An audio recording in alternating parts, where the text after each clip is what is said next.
Hello and welcome back to my channel. This video is going to be the third part in a series of videos that I'm going to be making on my channel, where I'm going to be teaching you guys how to spin with a lightsaber. I have already filmed parts 1 and 2. If you haven't checked those out, please go check them out and make sure you learn those moves and then come back here so you can learn some a bit harder moves but still also pretty easy. In this video I'm going to be teaching you guys the figure 8. Now the figure 8 is also a relatively simple move to learn.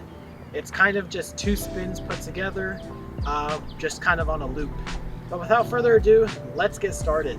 Okay, so the figure 8 can be done 2 ways. You can hold it again in front of you or off to your side. With this, it's more closed when you do the move, but if you hold it further out, it's kind of easier to understand. It's just the movements are bigger, so if you want your movements to look more bigger, or if you want the blade more close up to you, hold it here. If you want bigger movements, or at least for learning purposes, you can hold it out here. It doesn't really matter, but I'm just going to have it kind of in between here and here, so I'll have it here.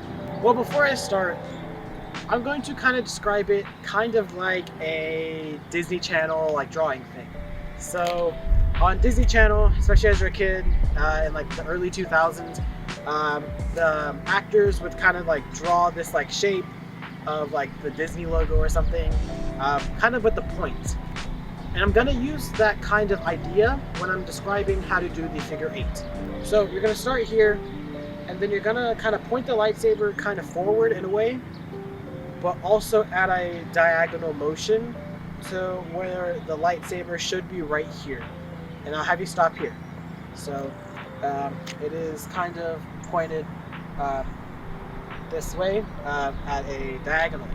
So again, you're here, point it a bit forward, and then you're going to draw this diagonal line.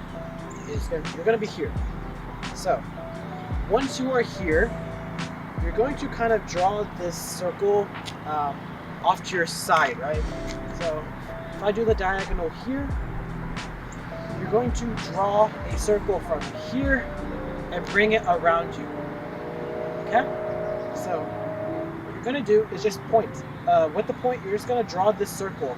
I don't know what this motion would be, but you're just going to draw this half circle with the tip.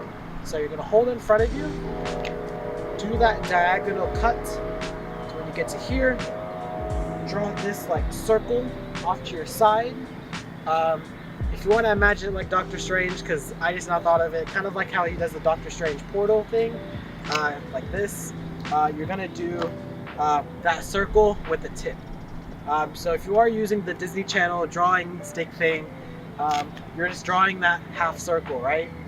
So you're going to do that diagonal, draw that half circle, right? And then once you're here, you're going to do a diagonal cut to your right side. Similar to how you did it like this, you're just going to move your wrist and a little bit of your arm to kind of make this diagonal to where you get to here. So from the top, you're going to hold your lightsaber, point it a bit forward, and do that diagonal cut. Draw that half circle with the tip around you to your side. Do that diagonal cut going down to the right, and then you're going to get to here. Now once you're here, you're going to do the same half circle drawing that you did on your left side, but now you're going to do it on your right. And so you might have to loosen your grip a little bit with your lightsaber. So to do that, again, let go with the bottom 3 and loosen your grip with your top 2, but keep that grip. The only 3 fingers that should be off of the lightsaber is these bottom 3 fingers, the pinky, the ring in the middle. So using that same concept, you're going to, once you're here, you're going to have your grip loosened, and you're going to retighten your grip while also using the momentum of kind of letting the lightsaber kind of fall to here. You're going to use that momentum to draw that half circle by retightening with your top 2 fingers, and it should just come back up, and then your bottom 3 fingers you can re-grip once you're in this position. And that is the figure 8. It is just this. It's super plain and simple. Anyone can pick it up. which is why this is the third video of my series. But yeah, the next video, if you know what my second video in the series was, you might know what the fourth video could be. But yeah, that is all for this video. Thank you guys for watching, and I will see you guys in the next tutorial. Peace.